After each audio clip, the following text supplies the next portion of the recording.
పిల్లల్ని బాగా కనండి అని రాష్ట్ర ప్రజలు పిలుపునిస్తామన్నారు. దీని గురించి మీరేమంటారు? ఇద్దరికంటే ఎక్కువ కనండి అంటున్నారు. గతంలో అదే చంద్రబాబు నాయుడు గారు ఇద్దరు పిల్లలు సరిపోతారు, ముగ్గురు ఉంటే అప్పుడు వీటి కుదరదు, ఎలక్షన్లో కూడా పోటీ చేస్తే కుదరదని ఆయన ఆశలు పెట్టాడు. మరి అదే చంద్రబాబు మళ్ళీ ఇప్పుడు ముగ్గురు కనండి అంటాం ఎంతవరకు కరెక్ట్ ఇది? ఇప్పుడున్న ప్రస్తుత కాలంలో ఉన్న ఆర్థిక పరిస్థితి వ్యవస్థలో ఇప్పుడు ఈ కరోనా వచ్చిన తర్వాత ఒక్కో పిల్లడు పెంచుతాకే నానా సంఖ్యలు నాకి నానా బాధలు పడి ఇబ్బంది పడుతుంటే మళ్ళీ ముగ్గురు పిల్లలు పెంచాకే ఆర్థిక వ్యవస్థ ఎక్కడ నిలబడుతుంది అసలు అనుకున్నది ఈజీ కాదు కదా. పిల్లలకి అంటాం, పిల్లల్ని ప్రొవైడ్ చేయడం, పిల్లల్ని చదివించడం అనేది పెద్ద వ్యవస్థ అది. అలాంటి పెద్ద పెద్ద వాళ్ళే అండర్స్టాండ్ పిల్లలకు ముందు ఒక అండర్స్టాండ్కి వచ్చి ఒకరే సరిపోతారని అనుకుంటుంటే ఈయన గడికో మాట అన్నట్టు గత ప్రభుత్వం ఉన్నప్పుడు మీద కనండి ముగ్గురు కొంటే అప్పుడు పెట్టేసిన ఎలక్షన్లో పనదని చెప్పిన వ్యక్తే మళ్ళీ ఇప్పుడు ముగ్గురు కనండి అని చెప్తే ఇది ఎవరు మిషనరీయా మనిషి అంటే సమాజంలో ఆయనకి ఒక రుగ్మతలు అన్నీ ఉంటాయి కదా, అవన్నీ ఇదవ్వాలి కదా. మనిషి ఈ రోజుల్లో మొగుడు పిల్లలు ఇద్దరు కష్టపడితే ఇంటికి వచ్చి మళ్ళీ రెస్ట్ తీసుకుంటే కూడా ఇద్దరు ఖాళీ లేకుండా పరిస్థితులు ఉన్నాయి. ఇద్దరు కష్టపడితే గట్టి రావడం పరిస్థితుల్లో ముగ్గురు పిల్లల్ని ఎక్కడ పెంచుతారు? ఇద్దరే బాగా బతుకుతారైనప్పుడు చాలా ఆశాస్పదంగా ఉంది ఆయన మాట్లాడే మాటలు కరెక్ట్ కాదు. విజన్తో చంద్రబాబు గారు ఆలోచించి రాష్ట్ర ప్రయోజనాల కోసమే కదా ఇలా పిల్లల్ని కనండి అని చెప్తున్నారు. అంటే ఈయన చెప్పింది రాష్ట్ర ప్రజల కోసం కనమనట్లేదు, ముస్లిం సోదరులు అంటున్నారు కదా, వాళ్ళకి ఆపోజిట్ కొనాలనే ఆలోచన తప్పే కానీ ముస్లిం చూడాలి ఎలా పిల్లలు ఎక్కువ ఉండి అవసరం పెంచుతున్నారు, అదే టైపు మీరు పిల్లల కంచి మీరు ఎక్కువ పెంచడం అని చెప్పి ఆలోచన భావం తప్ప కానీ దీనివల్ల ఎటువంటి యూజ్ లేదండి.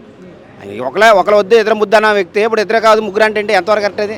ఇదంతా ఆశాజనకమే కదా. ఇప్పుడు అన్న ఆర్థిక పరిస్థితి అవసరం బతకలేదు కదా, కష్టం కదా.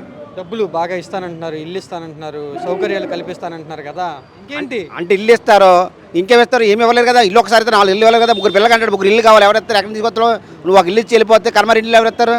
ఇవన్నీ అనుకోవడానికి ఈజీ కాదు కదా సోదరు. ఇప్పుడున్న పరిస్థితుల్లో కనీసం ఎల్కేజీ చదువుకోవడానికి 3 లక్షలు ఫీజు కట్టే పరిస్థితి ఈ రోజు ఉన్న రోజుల్లో నువ్వు ఒక ఇల్లు ఇచ్చేసి నువ్వు ఏదో అరాకోరి అవసరాలు చేసినందుకు మాత్రాన ప్రజా వ్యవస్థ ఎక్కడికి వెళ్తుంది కదా, ప్రజలు ఇబ్బంది పడతారు కదా. ప్రజలు అదొక చేసే పద్ధతి తప్ప కానీ అలాంటి ఉద్దేశం చాలా ఆశాస్పదంగా ఉంది చంద్రబాబు మాటలు. ఇదే కాదు, ఏదైనా సరే అమరావతిలో పాము కాడేస్తే కనీసం కానిస్టేబుల్ కాపాడే పరిస్థితులు అక్కడ హాస్పిటల్ ఏమీ లేవు. అక్కడ అమరావతి కట్టేస్తారంటావు, సింగపూర్ కట్టేస్తారంటావు, ఏముంది అక్కడ వ్యవస్థ? సుప్రీంకోర్టు నుంచి ఎవరైనా అడ్డు కూడా వచ్చి కనీసం వాదించాలంటే కనీసం ఉంటాకు రూమ్ లేదు అక్కడ.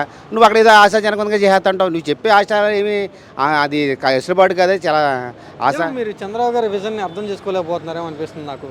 అంటే చంద్రబాబు విజన్ అన్నదే అంటే ఆయన వ్యక్తిగత వికాసంగా ప్రజలు కూడా తోడ్పడాలి కదా. అక్కడ మనం గతంలో చూసుకుంటే మొత్తం చెరువు అయిపోయి మొత్తం పూడిపోయిన పరిస్థితులు అక్కడ ఉన్నాయి. ఆంధ్ర వ్యవస్థను చూసింది. దాన్ని ఎలా చేయాలని ఉద్దేశం ఉన్న దళితుల భూమిలో లాక్కునే పరిస్థితులు నువ్వు దళితుల మీద నీకు కన్ను ఉంది.